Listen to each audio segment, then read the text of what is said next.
Assalamualaikum warahmatullahi wabarakatuh. Apa kabar teman-teman? Semoga selalu sehat ya. Walaupun belajarnya dari rumah, tetap semangat dan tetap membantu kedua orang tua dan rajin bermurojaah. Kali ini kita akan membahas tentang karakteristik bentang alam, yaitu di pelajaran IPS di tema 4C. Di sini, teman-teman diharapkan agar bisa memahami dan mengetahui apa itu wilayah daratan dan apa itu wilayah perairan. Di wilayah daratan sendiri ada beberapa. Yang pertama, ada dataran rendah, dataran tinggi, gunung dan pegunungan, lembah dan ngarai, dan yang terakhir ada tanjung dan semenanjung. Wilayah daratan. Dataran rendah. Dataran rendah merupakan wilayah daratan yang memiliki 0 sampai 500 mdpl meter di atas permukaan laut. Dataran rendah cocok untuk areal pertanian, perkebunan, peternakan, perumahan, industri, dan perkantoran. Contoh dataran rendah adalah kota Jakarta dan kota Balikpapan. Pantai merupakan bagian dari daerah dataran rendah. Masyarakat daerah pantai biasanya hidup sebagai nelayan atau membudidayakan ikan. Nah, di situ teman-teman bisa lihat gambar, di situ dijelaskan ada dataran rendah yaitu kota Jakarta dan kota Balikpapan. Itu yang termasuk kota yang berdataran rendah. Lalu ada contoh gambar pantai. Mungkin teman-teman sudah sering ke pantai ya. Slide berikutnya yaitu dataran tinggi. Dataran tinggi merupakan wilayah daratan yang mempunyai ketinggian lebih dari 500 mdpl atau meter di atas permukaan laut.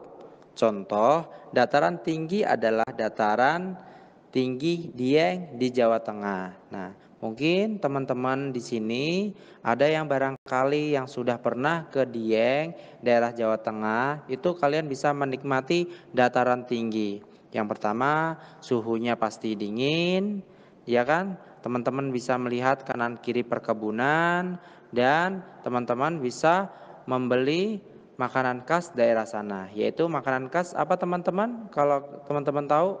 Iya, betul. Yaitu makanan khas dari Dieng adalah carica.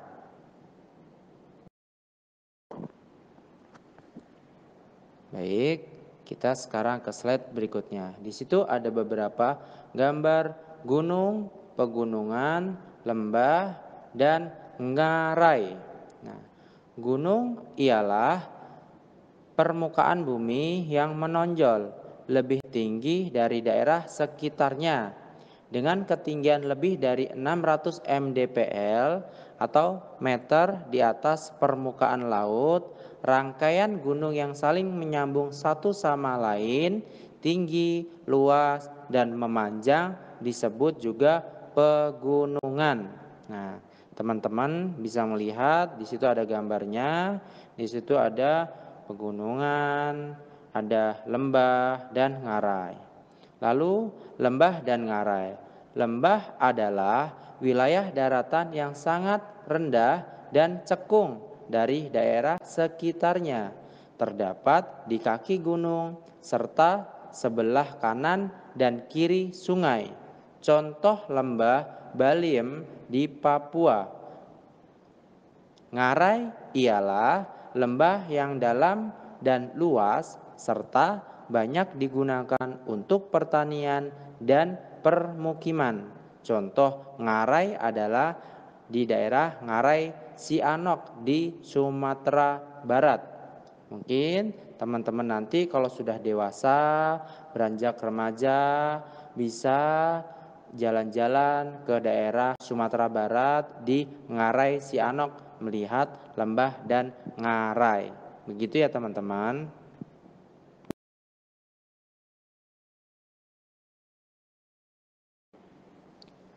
tanjung dan semenanjung.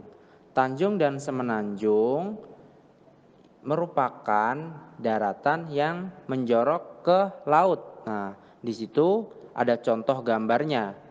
Itu teman-teman bisa melihat ada gambar Tanjung Priok di daerah Jakarta. Mungkin teman-teman di sini ada yang pernah ke Tanjung Priok ya.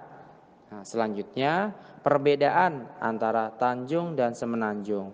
Perbedaan antara Tanjung dan Semenanjung juga terletak pada ukurannya. Semenanjung berukuran besar, sedangkan Tanjung berukuran lebih kecil. Nah, di situ teman-teman bisa melihat juga contoh gambarnya, yaitu ada di sebelah kiri ya, gambar pelabuhan Tanjung Perak yang berada di daerah Surabaya. Sekarang kita masuk ke pembahasan berikutnya, yaitu wilayah perairan. Jadi, wilayah perairan adalah bagian dari permukaan bumi yang digenangi oleh air. Sebagai besar wilayah Indonesia terdiri dari perairan. Nah, wilayah perairan sendiri ada beberapa macam, seperti sungai, danau, rawa, laut, selat, dan teluk. Nah, sungai sendiri merupakan aliran air yang besar yang terdapat di daratan. Hulu sungai terdapat di daerah dataran tinggi atau gunung. Sungai bermuara di laut atau danau. Sungai dimanfaatkan penduduk untuk pengairan, transportasi, pemeliharaan ikan, dan MCK, mandi, cuci, kakus. Nah, mungkin teman-teman bisa melihat gambarnya, sudah tidak asing lagi ya bagi teman-teman. Ya, tepat. Itu adalah gambar danau. Nah, pengertian dari danau sendiri ialah genangan air yang sangat luas dan dikelilingi oleh daratan. Ditinjau dari asal-usul terbentuknya, maka danau dibedakan menjadi dua, yaitu danau alam dan buatan. Danau alam adalah danau yang terbentuk karena peristiwa alam, misalnya letusan gunung berapi, pengikisan tanah, dan pergeseran permukaan bumi. Misalnya Danau Toba di Sumatera Utara. Danau buatan ialah danau yang sengaja dibuat untuk kepentingan tertentu, seperti Waduk Jatiluhur di Jawa Barat. Ya, mungkin teman-teman di sini ada yang sudah pernah ke Waduk Jatiluhur di daerah Purwakarta, Jawa Barat. Baik, slide berikutnya adalah rawa. Rawa ialah tanah yang rendah dan digenangi air. Biasanya banyak tumbuhan air dan dasar tanahnya berlumpur. Keberadaan rawa sangat penting bagi lingkungan sekitar rawa. Beberapa peran rawa antara lain sebagai cadangan air, mencegah terjadinya banjir, dan sumber makanan. Nah, oleh karena itu kita diwajibkan untuk menjaga rawa secara bersama. Tujuannya adalah yang tadi sudah dijelaskan bahwa rawa merupakan sebagai cadangan air, mencegah terjadinya banjir, dan sumber makanan. Baik, di slide yang terakhir ada laut, selat, dan teluk. Nah, laut merupakan kumpulan air asin yang menggenangi sebagian besar permukaan bumi dan memisahkan daratan menjadi beberapa pulau besar, pulau kecil, dan benua. Permukaan air laut selalu bergelombang, berubah, dan bergerak. Laut yang sangat luas disebut dengan samudra. Nah, berikutnya yaitu selat. Selat ialah laut sempit yang menghubungkan dua pulau atau lebih yang berdekatan. Contoh selat adalah di sini diambil adalah Selat Madura di Jawa Timur yang menghubungkan antara Pulau Jawa dan Pulau Madura.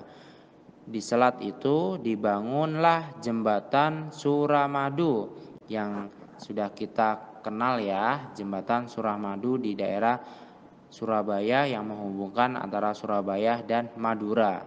Yang terakhir, Teluk. Teluk adalah bagian laut yang menjorok ke daratan. Teluk merupakan laut yang pantainya melengkung hampir mengitari perairan laut sekitarnya. Perairan laut di daerah Teluk lebih tenang dibandingkan dengan di luar Teluk. Oleh karena itu, banyak pelabuhan yang dibangun di daerah Teluk. Alhamdulillahirabbil alamin. Akhirnya, pembahasan mengenai bentang alam sudah selesai. Teman-teman, kalau ada yang belum paham bisa mengulang-ulang lagi video ini dan tetap semangat ya. Tetap semangat belajar di rumah. Oke, tetap jaga kesehatan, cuci tangan dan jangan lupa berolahraga yang rajin ya. Oke, cukup sekian, terima kasih. Billahi taufiq wal hidayah waridha wal inayah. Wassalamualaikum warahmatullahi wabarakatuh.